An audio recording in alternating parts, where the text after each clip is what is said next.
This is the Omega Speedmaster blue side of the moon. It's extravagant, it's a lot, but it's also as far as you can push the Speedmaster. And part of that I think is enticing. And there's one element to this that I really love.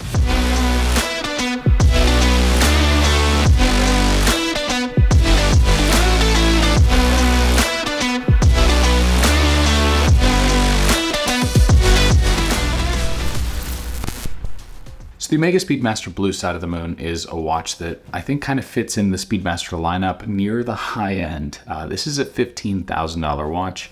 It's a full ceramic case. It's got this Aventurine dial on it. It's got a moon phase. It's got a date indicator, which is done through a dial and a crescent on one side of the hand. It's got a vertical clutch, column wheel activated chronograph. Obviously it's automatic. It's got twin barrels in the back. It's a spec monster, but more than anything, it's a looker. It's an interesting, I think, design in the metal.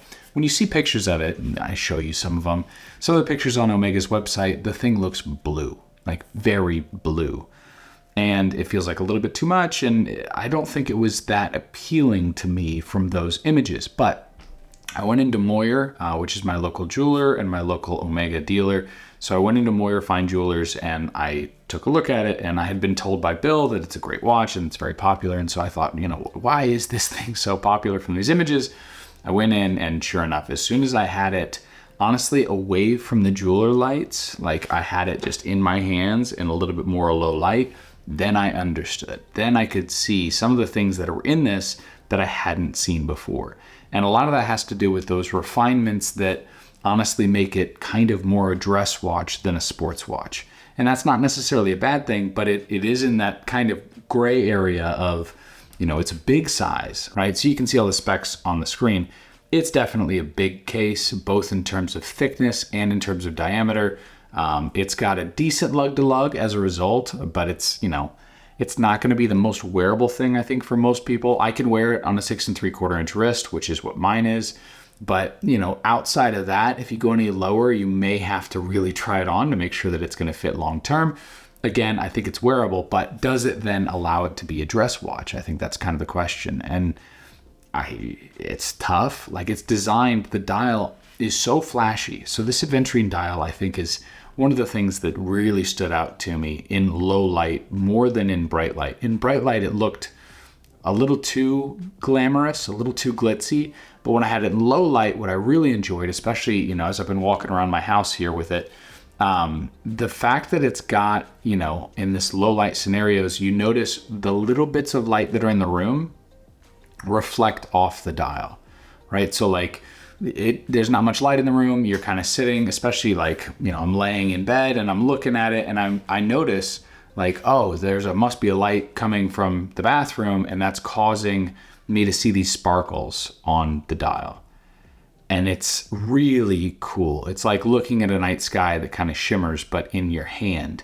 That doesn't happen all the time, and it depends on the angle, but it's really cool. That low light scenario, I think, is what really made this start to seem like a feasible idea in terms of the overall design than it had when I first saw it. When I first saw it, I thought, well, that's a way too flashy for me.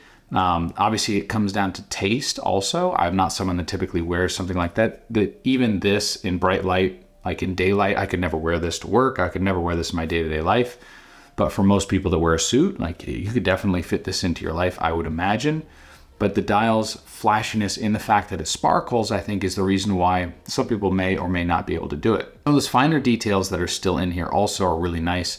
You've got obviously this handset with a red mark on the end of the chronograph hand. You've got a moon phase down here, which is this really like three-dimensional cratered gold moon. As it pans through the sky, you notice all the little craters in this foil. It looks almost like gold foil, right? That are in this moon. You notice all of those little extra textures, which I think is really cool. Because of the color and the lacquer finish to this dial, the smooth finish to this dial, you notice those ridges in those subdials a lot more than you do in the standard Speedmaster. Standard Speedmaster also has the ridges in the subdials, but you don't notice it nearly as much as you do on a watch like this. Here, I really can see all of those ridges. Obviously, you've got applied indices. You've got, you know, this date indicator on the side that I mentioned earlier with the crescent highlighting exactly what date it is. And then on the right-hand side, you have one of those tricks you find in a lot of the modern Speedmasters like the 57, the gray side of the moon, and this one, which is that the chronograph minutes and hours are on one dial, which means because it's a vertical clutch and because it has that dial set up that way, you could use this as a GMT watch. Kind of. The only issue with this one over a lot of the other ones I was just describing is this doesn't have an independently set hour hand. So it would be a little bit more complicated to use the GMT as a second time zone, but still feasible if you did the math properly and you started it at the right time. But that's one of the downsides of having the moon phase built in here is you lose that independently adjustable hour hand like you have on like the gray side of the moon, for example, where you can use that more easily as a true GMT watch with the chronograph as your second time zone. So something to note here that the addition of the moon phase does eliminate the ability for you to use that additional complication that a lot of those Omega movements have these days.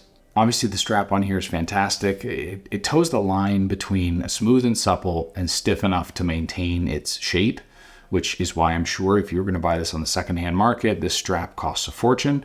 That'd be my guess. I haven't looked it up, but I would imagine. It's got a deployant clasp on here with the same blue ceramic to match the case itself. What's interesting there is that the Omega logo is not applied. It's printed, which I thought was interesting. I'm not entirely sure why they didn't do that. You would assume on the higher end watches, they would apply the logo and the indices.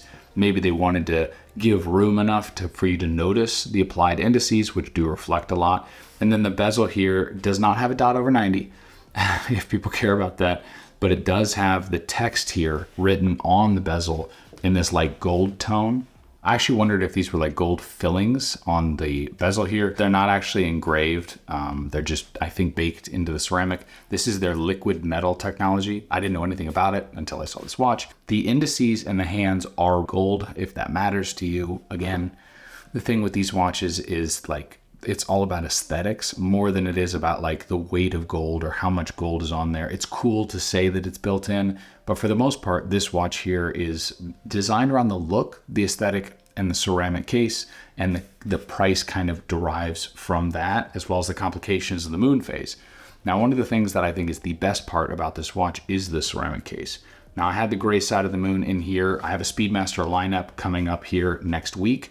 And in that lineup, I'll talk about what Speedmaster is best for you. So if you're interested in that, please subscribe. But the ceramic case offers you so many benefits in the fact that you don't really have to worry about it dinging or scratching, especially if you're going to spend this much money and you're going to wear it all the time. Then your concern is going to be, well, what is it going to look like 10, 15 years from now? For most people that would be interested in this, I don't really care, which is why this isn't really my cup of tea. I would be more interested in a watch that I can beat up quite a bit. But for some people that are looking for something like this, they may like the fact that their watch looks pristine. And there is a benefit to some watches looking really nice. Like when I got my Rolex Explorer serviced, I had it refinished because I liked rejuvenating that look of a brand new watch. And I think that's really nice part about ceramics is they look nice and new from now till forever.